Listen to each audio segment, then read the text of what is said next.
તમે કેટલાક દિવસોથી વિચારતા જ છો, આ કરવું છે, એ કરવું છે, પણ હજી સુધી શરૂ કર્યું નથી. તમારા દિમાગમાં અનેક વિચાર આવે છે. હું આ કરી શકીશ, મારાથી થશે કે નહીં, મારે થોડી વધુ તૈયારી કરવાની જરૂર છે. પણ હકીકત એ છે કે વિચારતા રહેશો તો કદીએ શરૂઆત નહીં કરો. સમય કોઈની રાહ નથી જોઈતો. ઘડિયાળની સૂઈ આગળ વધતી જાય છે, અને તમે હજી પણ વિચારી રહ્યા છો. સફળ લોકો વધારે બુદ્ધિશાળી નથી. તેમણે તમારી જેમ વિચાર કર્યા હશે, પણ એક દિવસ તેમણે વિચારવાનું બંધ કરી દીધું અને શરૂ કરી નાખ્યું. તમે પણ રોજ નવા સપનાઓ જુઓ છો, બધી એ શક્યતાઓના અંદાજો લગાવો છો, પણ તમે જો માત્ર વિચારતા જ રહેશો તો એ સપનાઓ જ રહી જશે.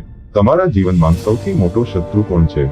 તમારા વિચારો, તમારા ડર, તમારા બહાના. તમે કહેશો, હજી પરિસ્થિતિ યોગ્ય નથી, હજી મને થોડી વધુ તૈયારી કરવી પડશે, હવે શરૂઆત કરીશ, પણ થોડા દિવસ પછી. પણ એક થોડા દિવસ પછી ક્યારે આવશે નહીં, કેમ કે તમે જે પહેલું પગલું આજે નહીં ભરો તે આવતીકાલે ભરવું પણ વધુ મુશ્કેલ બની જશે. સફળતાની સીધી રીત છે, વિચારો નહીં, શરૂઆત કરો. તમારા દિમાગમાં બે વિકલ્પ છે. એક, તમે વિચારીને જ બેઠા રહો. બીજું, તમે આજે જ એક નાનું પગલું ભરો. યાદ રાખજો, આજની તમારી એક નાની શરૂઆત આવતીકાલે તમારું એક મોટું સંભાળવું બની શકે.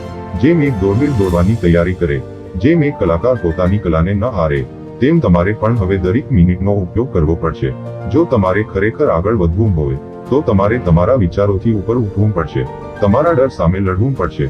તમારા બહાનાઓને ભૂલાવી દેવા પડશે. કેમ કે વિચારો તમને ગમે તેટલા મોટા સપના આપી શકે, પણ એ સપનાઓ હકીકત બનાવવા માટે એક્શન લેવું પડશે. વિચારો નહીં, શરૂઆત કરો. તમારા હાથમાં એક કલમ છે. શું તમે તમારા જીવનની નવી સ્ટોરી લખવા માટે તૈયાર છો? શું તમે પહેલું શબ્દ લખશો? શું તમે તમારું પહેલું પગલું ભરશો? કેમ કે શરૂઆત જ જીતની પહેલી નિશાની છે. વિચારો નહીં, શરૂઆત કરો. હવે જ આ ક્ષણે શરૂ કરી દો. જો તમને આ વિડિયાથી પ્રેરણા મળી હોય તો તમારો સહકાર અમને વધુ પ્રેરિત કરે છે. સબસ્ક્રાઇબ કરો, લાઇક કરો અને તમારા મિત્રો સાથે આ મેસેજ શેર કરો. સાથે મળીને આપણે પ્રેરણાનું એક મજબૂત અને સુંદર જૂથ બનાવી શકીએ. જય દ્વારકાધીશ.